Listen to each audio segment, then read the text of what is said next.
नाम काहे को जपने के लिए कहते हैं? तुम्हारी सोच को रोकने के लिए। जो तुम ग्लानि में, चिंता में, नाना प्रकार के भविष्य की कल्पनाओं में जल रहे हो, उसी के लिए तो सत्संग कर रहे हैं। क्या आप समझो, तुम्हारे आगे की चिंता से कुछ नहीं बनने वाला।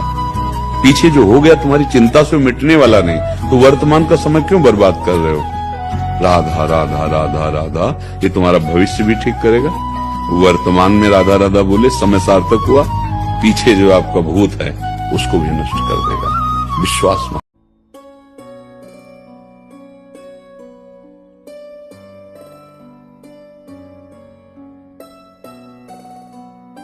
उपासक के हृदय में सर्व सुख प्रदान करता है नाम।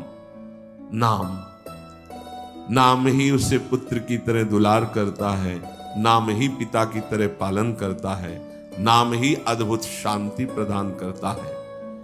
अघवंतन हरि बोलत ही भगवंत दियो निज धाम। चाहे जितना बड़ा कोई पापी हो, यदि हरि नाम उच्चारण करता है तो भगवान के धाम को प्राप्त होता है। पर बस ध्यान देना है, दो बातें, मन की माननी नहीं है और नाम छोड़ना नहीं है। अगर नाम जप कर रहे हो, ये अनुभव की बात कह रहा हूं, इसलिए कोई प्रश्न की गुंजाइश नहीं। और मन के अनुसार तुम आचरण करोगे और नाम जब भी कर रहे हो तो भी आनंद का अनुभव नहीं होगा।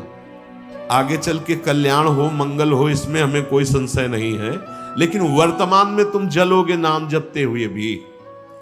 यदि मन के अनुसार चलोगे तो तुम्हें भगवदानंद का अनुभव कभी नहीं हो पाएगा।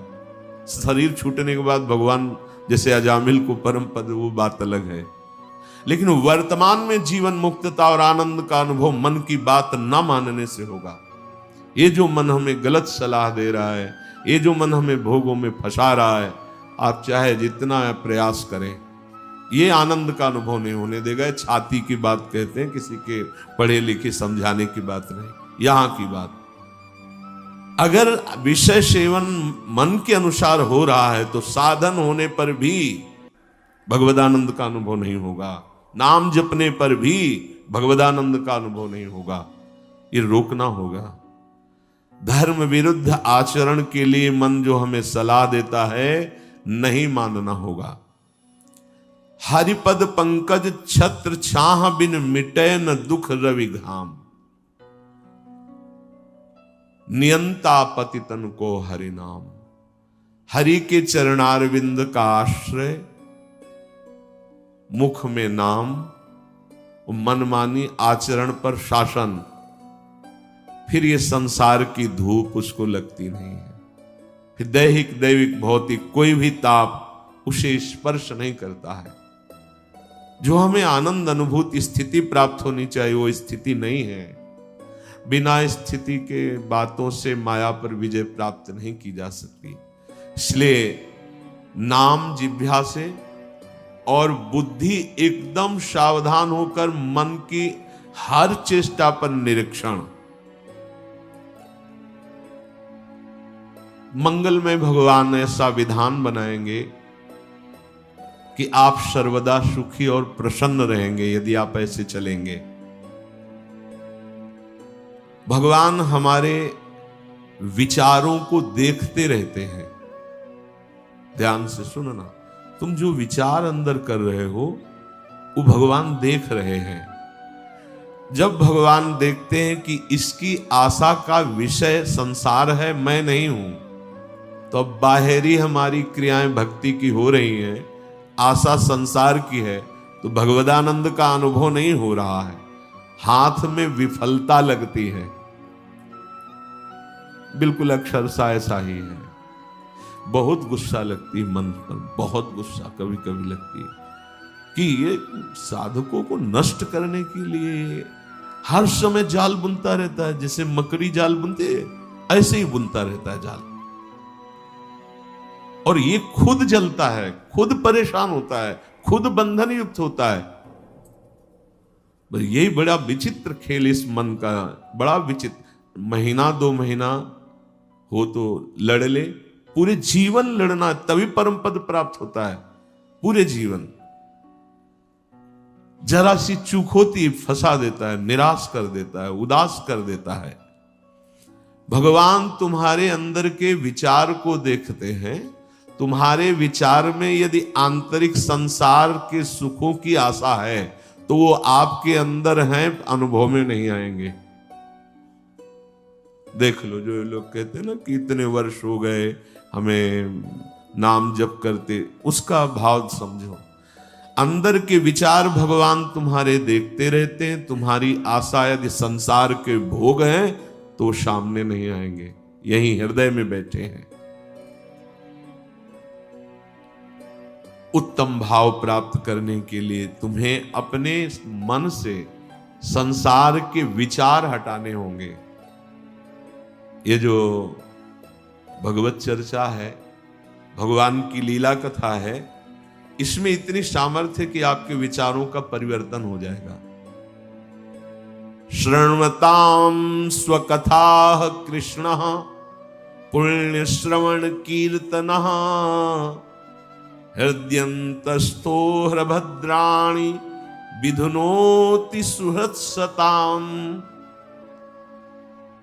भगवान श्री हरि श्री कृष्ण का जब यश सुना जाता है, नाम महिमा, गुण महिमा, लीला कथा, पुण्य श्रवण कीर्तन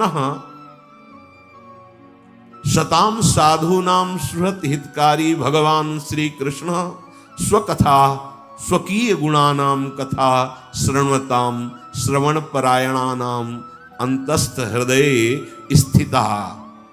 भगवान श्रवणेन्द्री के द्वारा जाकर उसके हृदय में स्थित हो जाते हैं। भगवान की कथा पुण्य श्रवण कीर्तन परम पुण्य प्रदान करने वाली है। जब हम कानों से भगवान की कथा सुनते हैं, नाम महिमा सुनते हैं, तो भगवान कानों से हमारे हृदय में जाकर प्रकाशित हो जाते हैं। भगवान श्री कृष्ण स्वकथा स्वकीय गुणानाम कथा शृण्वताम अंतस्थ हृदय स्थिता। जहां वो हृदय में गए तो सन हृदय स्थितानि अभद्राणि दुर्व्यसन रूपाणि अशुभानि विधनोति विनाशयति दूरी करोति। भगवान श्री कृष्ण कथा सुनने वालों के हृदय में श्रवणेन्द्री के द्वारा जाते हैं और सब व्यसन, सब दुर्वासना, सब पाप कर्म जो हुए उनका नाश कर देते हैं। हृदय स्थितानि अभद्राणि दुर्व्यसन रूपाणि अशुभानि विधनोति विनाशयति। केवल कथा सुनने मात्र से हमारे विचारों का परिवर्तन। बहुत सुंदर बात, भगवान सदैव आपके विचार देखते हैं अंदर के। जब आपके विचार संसार के भोगों के होते हैं, संसार की आशा होती है, तो वो आपके सामने प्रकट नहीं होते हैं। बहुत समय साधन करते हुए भी प्रकट नहीं। तो अंदर के विचारों का परिवर्तन कैसे हो? तो बोले कानों से खूब भगवान की कथा सुनो। प्रभु के नाम महिमा, रूप महिमा, लीला, धाम, गुण ये सुनोगे तो श्रवणेन्द्री से भगवान हृदय में जाएंगे और भगवान हृदय में जाकर सारे व्यसन, अशुभ, पाप इन सब को नष्ट कर देते हैं। जो अभद्राणी हैं, दुर्व्यसन रूपाणी हैं, अशुभानी हैं, वो विधनोति विनाशयति, हृदय को निर्मल कर देते, अर्थात हृदय के विचार अब भगवत स्वरूप होने लगते हैं। पिबन्ति ये भगवत आत्मनः सताम कथामृतं श्रवण पुटेषु संभृतं पुनन्ति ते विषय विदूषिताशयम् ब्रजन्ति तच्चरण सरोरुहान्तिकम्। ये जना सताम भक्तानां मुखात्, जो जन सदैव भक्तों के मुख से भगवता श्री कृष्ण कथामृतम कथा सुधम श्रवण पुटेषु, जो जन भगवान के प्रेमी भक्तों के मुख से भगवान की महिमा चर्चा सुनते रहते हैं, तो ते विषय दूषित आशयम, विषय ही विशेषेण दूषितम मलिनीकृतम, अर्थात जो मन हमारा सदैव विषय चिंतन करते हुए मलिन हो गया था, जहां हम भगवान के प्रेमी भक्तों के मुख से चर्चा सुनी तो भगवान उसके हृदय की वासनाएं नष्ट कर देते हैं। कथा का बहुत बड़ा प्रभाव है। धुंधकारी ने कोई और साधना नहीं की थी, केवल 7 दिन एकाग्र चित्त होकर श्रीमद् भागवत की कथा सुनी तो पार्षद स्वरूप होकर के विमान में बैठकर गोकर्ण जी के सामने भगवत धाम को गया। रत्नावती जी ने और कोई साधना नहीं की थी, केवल भगवत चर्चा सुनी। प्रभाव से उनको नाभाजी महाराज ने भक्त भूप कहा है। ऐसा त्याग महारानी होते हुए, सम्माननीय होते हुए मुंडन करा के बैठ गई संतों की सभा में, कोई भय नहीं। भगवत कथा विषय वासनाओं से मलिन अंतःकरण को बहुत जल्दी शुद्ध करती है और हरि के चरण कमलों का अनुभव होने लगता है कि प्रभु के श्री चरणारविंद हृदय में विराजमान है।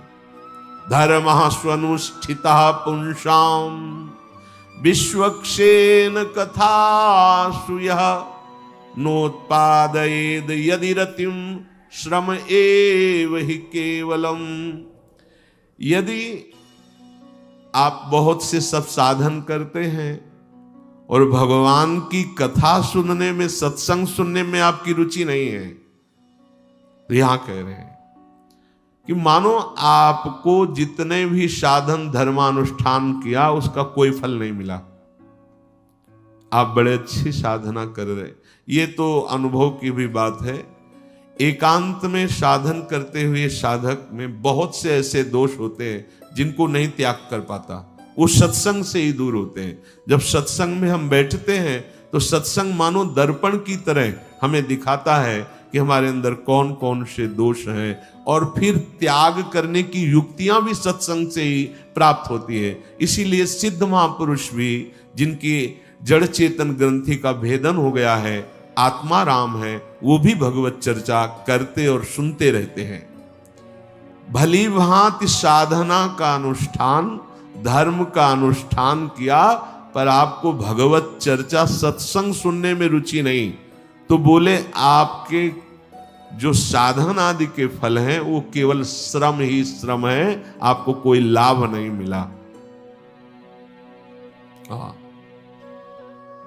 स्वधर्म का फल है, साधना का फल है कि भगवत चर्चा में आपकी प्रीति हो जाए। बावरो सो रस में फिरे खोजत नेह की बात, कोई प्रभु की चर्चा सुना दे, कोई सत्संग सुना दे। बड़ा अहोभाग्य होता है जब सत्संग में रति, भगवत चर्चा में रति हो, अन्यथा साधना बड़ी नीरसता है। ये इसलिए कहते हैं कि इसी मार्ग में चले हैं, वर्षों चलते चलते मन नीरस हो जाता है। सत्संग में एक नया उत्साह, भगवत चर्चा में एक नई जीवनी शक्ति मिलती है, भगवान की तरफ चलने का नया उत्साह मिलता है। नहीं तो आगे चलकर फिर साधक राग द्वेष में फंस जाता है, निंदा स्तुति करने लगता है, अपने में श्रेष्ठ भाव, दूसरे में हे भाव, और वो सत मार्ग से गिर जाता है। सत्संग ही एक है जो हमारे दोषों का दर्शन कराकर ऐसी युक्तियां जिससे दोष त्याग हो और भगवत चरणारविंद में प्रीति हो। नात्यंतिकम विगणयन्त्यपि ते प्रसादम किम त्वन्यदर्पित भयं भुव उन्नयैस्ते येंग त्वदंग शरणा भवतः कथाया कीर्तन्ते तीर्थ यशसः कुशला रसज्ञा। जिन्होंने पवित्र कीर्त भगवान की कथा सुनने में रुचि कर ली, बड़ी जल्दी कल्याण हो जाता है, बहुत जल्दी मंगल हो जाता है। बस विश्वास कर ले। इसमें खास बात होती है कि आप सत्संग सुन रहे हैं तो आपको ये विश्वास हो जाना चाहिए कि मेरा परम कल्याण निश्चित है। अगर परम कल्याण ना होना होता तो मुझे सत्संग सुनने को ना मिलता, मुझे वृंदावन आने को ना मिलता, मुझे भगवत चर्चा सुनने का सौभाग्य ना मिलता। जिन्होंने कीर्तनी पवित्र यश वाले भगवान की मंगलमयी कथाओं के सुनने का व्यसन बना लिया है। देखो सनक सनंदन सनातन सनत कुमार, इनको कौन सी जानकारी की जरूरत है, लेकिन ये हर समय कभी नाम जप में हरिशरणम हरिशरणम, और कभी 3 श्रोता बन जाते हैं और 1 वक्ता बन जाते हैं। कैलाश पर्वत पर 60,000 योजन का वट वृक्ष है। 1 योजन का मतलब 4 कोस होता है। 60,000 योजन, 6 ऋतुएं उस वृक्ष के नीचे हैं। अलग अलग डालों के नीचे अलग अलग ऋतु का प्रभाव, और देवाधिदेव महादेव कथा कह रहे हैं। भगवती अम्बा बैठकर सुन रही है। बोलो इनको क्या जरूरत है। समस्त साधनों का सार भगवत कथा रस में हमारी आसक्ति हो जाए, व्यसन बन जाए, तो हमारे विचार बदल जाएं। कभी एकांत में बैठकर भागवत का स्वाध्याय, भगवान के जो भागवत में दशम स्कंद की लीलाएं हैं उनका रसास्वादन, निकुंज लीला रस में प्रवेश पाना तो बहुत ऊंची बात है। जैसे श्रीमद चतुराशी जी, 42 लीला, केलीमाल जी, महावाणी जी, ये अद्भुत रस है। अगर वहां प्रवेश नहीं हो रहा तो आप 5 अध्याय भागवत के उठाइए, दशम स्कंद के, और भगवान की लीलाओं के पढ़िए। आप देखिए आपका हृदय बहुत जल्दी पवित्र हो जाएगा। भगवान की लीला कथा पढ़ते तो हैं लेकिन दूसरों को सुनाने के लिए, और सुनाते तो हैं लेकिन अपनी वासनाओं की पूर्ति के लिए, मान सम्मान के लिए। तो जो रंग आना चाहिए वो रंग नहीं आता। नहीं तो बड़ा आश्चर्य की बात, सीधे 7 दिन में भगवत प्राप्ति। ऐसा पापी जो प्रेत योनि को प्राप्त है धुंधकारी, सीधे भगवत कथा सुनने मात्र से। जो प्रभु की कथाओं का स्वाद लग गया है जिनको, बहुत से ऐसे भाग्यशाली जन हैं, अगर उनको सत्संग न मिले तो उनको जीना मुश्किल लगेगी। अब हमारा जीवन किस कार्य का है। बड़े भाग्यशाली। और ये पक्का देखा गया, अगर सत्संग नहीं जीवन में तो बहुत सी ऐसी साधना को नष्ट करने वाली बातें देखी गई जिनके निवारण का कोई उपाय नहीं है बिना सत्संग के। सत्संग हर समय एक जांच करवाता रहता है हृदय की, एक नवीन उत्साह देता रहता है। तो कोवा भगवतस्तस्य पुण्य श्लोके कर्मणः शुद्धि कामोन शृणुयात् यशः कलिमलापहम्।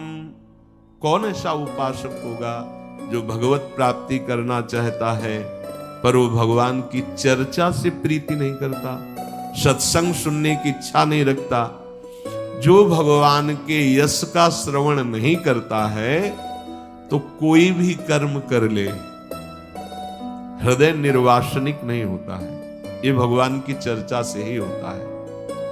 देखो कर्म करने में तो बड़े प्रवीण मथुरा के ब्राह्मण थे, लेकिन उनकी पत्नियां केवल कृष्ण चर्चा सुनती थी। उसी का प्रभाव हुआ कि वो भगवान का साक्षात्कार पाई, और वो कर्मकांडी ब्राह्मण जन एक झलक भी भगवान की नहीं पाए।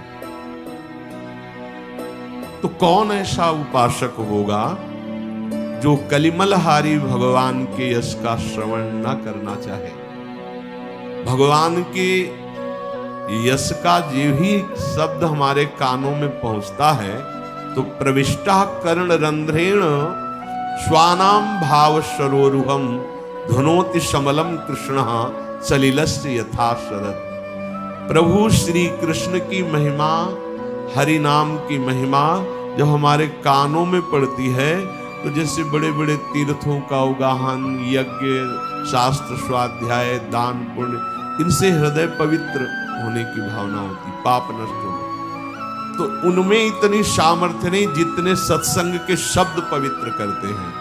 भगवान तीर्थ वृतानि यज्ञ छंदांसी ऐसा वर्णन करते हैं कि ये सब वैसा पावन नहीं कर सकते जैसा सत्संग करता है। कानों में जब शब्द पहुंचते हैं भगवान की महिमा के तो जैसे शरद ऋतु जल के मैल को दूर कर देती है, वैसे मन का मैल सत्संग के शब्दों से दूर हो जाता है। तो हम कानों से भगवान की चर्चा सुनेंगे तो हमारे हृदय के जो विचार हैं वो पवित्र हो जाएंगे। जब तक हृदय के विचार पवित्र नहीं होते तो हृदय में रहते हुए भी प्रभु अनुभव में नहीं आते, आनंद का अनुभव नहीं होता। तो तुम नित्य सच्चिदानंद भगवान के नाम का जप और उनकी चर्चा और हृदय उनको समर्पित, 3 बातें हम कहें। हृदय का समर्पण अर्थात एकमात्र भरोसा प्रिया प्रीति। कानों से चर्चा सुनने का नशा बनाओ। जब 4 साधक बैठो तो भगवत चर्चा करो, बहुत लाभ मिलेगा। भगवान भी कहते हैं बोधयन्तः परस्परम कथयन्ति च माम नित्यम तुष्यन्ति च रमन्ति च। परस्पर बैठकर भगवत चर्चा करने से बहुत जल्दी भगवत प्रीति जागृत होती है। उपासक इसमें असावधान रहता है। जब वहां 4 साधक बैठते तो प्रपंच की वार्ता होती है, खान पान, एक दूसरे के गुण अवगुणों की नहीं करनी चाहिए। प्रभु की चर्चा करो या मौन होकर के नाम जप करो, वाणी को मौन रखो। अपनी शक्ति का नाश करते रहते हैं हम लोग। अगर हम वाणी से केवल भगवत चर्चा करें तो वाणी का वेग शमन हो जाएगा, शांत हो जाएगा। नेत्रों से उचित दर्शन करें भगवत भाव, नेत्रों का वेग शांत हो जाएगा। जबान जो बोलना और स्वाद लेना 2 इंद्रिय है इसमें। अगर हम केवल भगवत प्रसाद पाएं तो ये स्वाद की वेग वृत्ति शांत हो जाएगी। केवल वाणी से भगवत चर्चा, भगवान नाम, तो वाणी का वेग शमन हो जाएगा। और जब हमारे विचार पवित्र हो जाएंगे तो जनेन्द्रिय का वेग शांत हो जाएगा। ये वेग शांत करने की युक्तियां हैं। बड़ा सामर्थ्य आ जाती है हर इंद्रिय में जब आप उससे भगवत समर्पित व्यतीत करते हैं। अब हम जब मनाया खा लिया, जो मनाया देख लिया, जो मनाया बोल दिया, जो मनाया सुन लिया, यही हमारी दुर्दशा का कारण है। इसी से हमारे हृदय में भगवदानंद की स्फूर्ति नहीं हो रही।